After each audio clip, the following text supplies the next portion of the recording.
Hello student, हर हर महादेव। हमारा जो initiative है टू कंप्लीट 6 to 12 NCERT, इसमें क्लास 6, 7, 8, 9 कंप्लीट हो चुके हैं और क्लास 10 के हिस्ट्री और ज्योग्राफी भी। आज है first chapter of polity, power sharing. ठीक है, तो इसमें बताया जा रहा है इस चैप्टर में सबसे पहले कि ना यहाँ बेल्जियम और श्रीलंका के बारे में बताया जा रहा है। ठीक है, तो बताया जा रहा है कि बेल्जियम ना स्मॉलर एरिया के हिसाब से स्मॉलर कंट्री है जो हमारे हरियाणा के बराबर है। ठीक है, इतना स्मॉलर कि हरियाणा से भी छोटा है। ठीक है, it has the population of little over 1 crore, और उसका जो वहाँ का पॉपुलेशन है ना वो ना 1 करोड़ है। ठीक है, नेबर कंट्रीज वहाँ के क्या क्या है, नीदरलैंड है, जर्मनी है, लग्जमबर्ग है। जो बेल्जियम है 59% जो पीपुल है ना वहाँ पे वो फ्लैमिश है और डच स्पीकिंग है। 40% जो पीपुल है वो वलून फ्रेंच स्पीकिंग है और 1% जो पीपुल है वो जर्मन स्पीकिंग है। बेल्जियम का कैपिटल क्या है, ब्रुसेल्स। ठीक है, ब्रुसेल्स तो 80% जो वहाँ पे है वो क्या करते हैं ब्रुसेल्स में, वो फ्रेंच स्पीकिंग है और 20% डच स्पीकिंग है। अब इसके बाद है फर्स्ट कंट्री ये है बेल्जियम, उसके बारे में बताया गया कि बेल्जियम में क्या क्या है। ठीक है, अब सेकेंड कंट्री है श्रीलंका। श्रीलंका का पॉपुलेशन ना 2 करोड़ है। ठीक है, और यहाँ पे ना सिन्हाल स्पीकिंग पीपुल है और Buddhist, while most of the Tamil and Hindus और Muslims they are about 7% Christian who are both Tamil and Sinhala. और इसमें ना यहाँ पे हिंदू तमिल भी है और फिर क्या कहते हैं मुस्लिम भी है। जो 7% है क्रिश्चियन, बोथ तमिल और सिन्हाल है। श्रीलंका इमर्ज हुआ है इंडिपेंडेंट कंट्री 1948 में। ठीक है, उसके बाद जो यहाँ पे मेजोरिटेरियनिज्म है वो बिलीव करते हैं majority community should able to rule the country in whichever way it wants by the regarding the विशेष नीड्स ऑफ द मिनॉरिटी। तो इसमें ये बताया जा रहा है कि मेजोरिटी जो भी रहता है ना किसी भी कंट्री में, मेजोरिटी जो रहता है वो ना रूल करता है चाहे वो मिनॉरिटी को पसंद हो या ना हो। ठीक है, इसी को मेजोरिटेरियन कहा जाता है। Some of the majoritarian measures in 1956 सिन्हाल becomes the only official language। 1956 में ना श्रीलंका में सिन्हाल ही एक ओनली लैंग्वेज था जो ना ऐसा था कि ऑफिशियल लैंग्वेज था। गवर्नमेंट जॉब और यूनिवर्सिटी पोजीशन के लिए ना उन्हीं को दिया जाता था जो सिन्हाल जानते थे।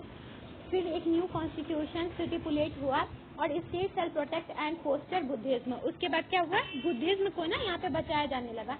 फिर 1980s में तमिल ना डिमांड के इंडिपेंडेंट तमिल इलम state in northern and eastern part of Sri Lanka. तो फिर वहाँ पे जो तमिल्स रहते थे ना श्रीलंका में वो ना 1980 में अब डिमांड करने लगे अपने बारे में कि ना हम सबको भी स्टेट चाहिए, नॉर्दर्न और ईस्टर्न पार्ट ऑफ श्रीलंका में हम सबको अपना स्टेट दे दीजिए, क्योंकि आप सब अब इस चीज़ को हम सबको अपना कुछ दे ही नहीं रहे हैं। आप सब सिन्हाल सबको दे रहे हैं, सिन्हाल जो स्पीकिंग है उन्हीं को दे रहे हैं, हम सब तमिल का क्या होगा फिर। ठीक है, फिर सिविल वॉर हुआ वहाँ पे, फिर जिससे क्या हुआ, कन्फ्लिक्ट हुआ, opposing groups within a country that become so intense that it appears like a war. It ended in 2009। और इससे क्या हुआ कि ऐसा सिविल वॉर हुआ, सिविल वॉर इस टाइप से स्टार्ट हुआ और ऐसा सिविल वॉर स्टार्ट हुआ जिसमें ना वहाँ के ही जो कंट्री के जो पीपुल्स हैं ना वो इस हिसाब से फाइट करने लगे, अपोज करने लगे गवर्नमेंट के चीज को कि ना एक वॉर की तरीके से वो दिखने लगा। ठीक है, और पर ये क्या हुआ कि इसमें ना 2009 में इसको खत्म किया गया, इस वॉर को, इसका एंड हुआ। ठीक है, अब इसके बाद है बेल्जियम के बारे में। ये श्रीलंका के बारे में था कि मतलब कैसे सिन्हाल को अगर मेजोरिटी रूल था सिन्हाल का, सिन्हाल अगर रूल कर रहे थे तो कैसे तमिलियन अग्रेसिव हुए और फिर वो अपने हक के लिए लड़े और उनको फिर उनका हक मिला 2009 में, फिर वॉर एंड हुआ। ठीक है, इसी हिसाब से बेल्जियम में भी ऐसा कुछ हुआ है। ठीक है, बेल्जियम 1970 से 1993 में अमेंडेड देयर कॉन्स्टिट्यूशन 4 टाइम्स। वो ना 1970 से 1993 में 4 टाइम्स ना अपना कॉन्स्टिट्यूशन अमेंड कर चुका है। Constitution prescribe the number of Dutch and French speaking ministers shall be equal in central government। तो ना यहाँ पे क्या कॉन्स्टिट्यूशन में था कि डच और जो फ्रेंच स्पीकिंग होंगे ना वो मिनिस्टर वो इक्वल होंगे सेंट्रल गवर्नमेंट के हिसाब से। ठीक है, many power of the central government has been given to state government. और कुछ बहुत सारे पावर जो थे ना सेंट्रल गवर्नमेंट के वो स्टेट गवर्नमेंट को दिया गया। ठीक है, ब्रुसेल्स है separate government in which both the communities have equal representation. पर ब्रुसेल्स एक ऐसा मतलब कि सेपरेट गवर्नमेंट वहाँ पे होंगे जहाँ पे हर एक कम्युनिटी को ना इक्वल रिप्रेजेंटेशन मिलेगा। Apart from central and state government there is third kind of government, this is community government is elected by people. और उसके बाद ना एक कम्युनिटी गवर्नमेंट होगा जो इलेक्टेड होगा पीपुल से। ठीक है, When many countries of Europe come together to form the European Union, Brussels was chosen as its headquarters.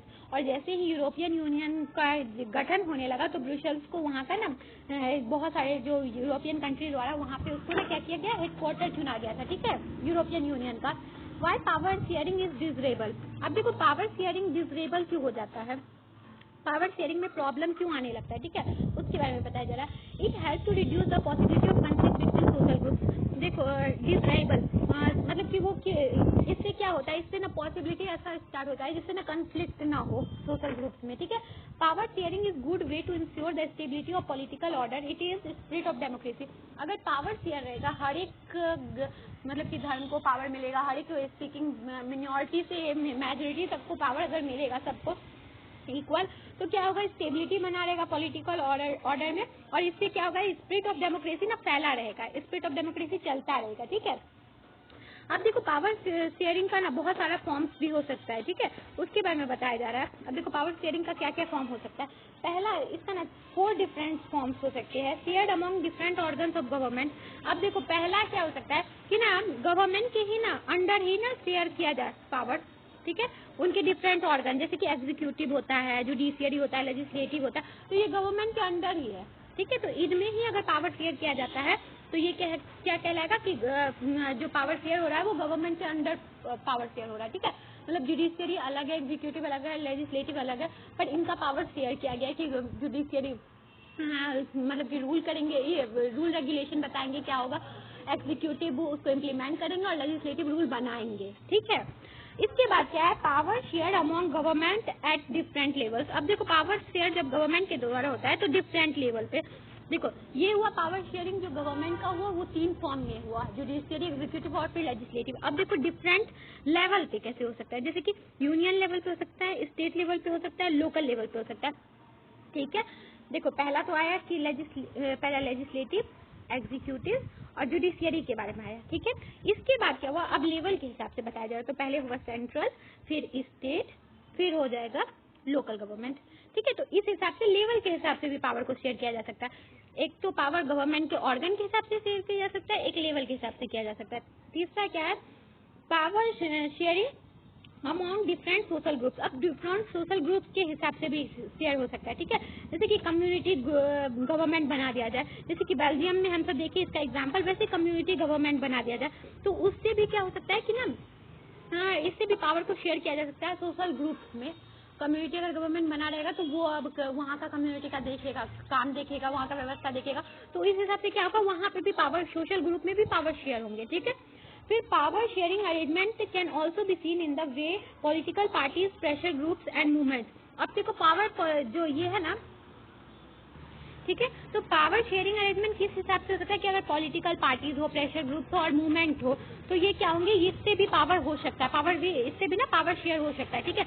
जैसे कि कंटेम्प्रेरी डेमोक्रेसीज में जैसे डिफरेंट पार्टीज होते हैं जो इलेक्शन लड़ते हैं, ठीक है, जो पॉलिटिकल पार्टीज होते हैं वो सब क्या करते हैं, गवर्नमेंट की चीज में भाग लेते हैं और बताते हैं कि क्या गलत हो रहा है, क्या सही हो रहा है, तो इससे भी बना रहता है। इंडस्ट्रियलिस्ट, बिजनेसमैन सब भी पावर शेयरिंग में रहते हैं, तो उनका भी हक रहता है टैक्स वैक्स देना, फिर वो भी बताते हैं, या स्ट्राइक करके हम सब भी बताते हैं कि ना पावर शेयरिंग डिफरेंट ग्रुप में हो रहा है, प्रेशर ग्रुप बना के जो रखते हैं गवर्नमेंट पे कि आप गलत कर रहे हैं, तो उससे भी पावर शेयरिंग होता है, ठीक है।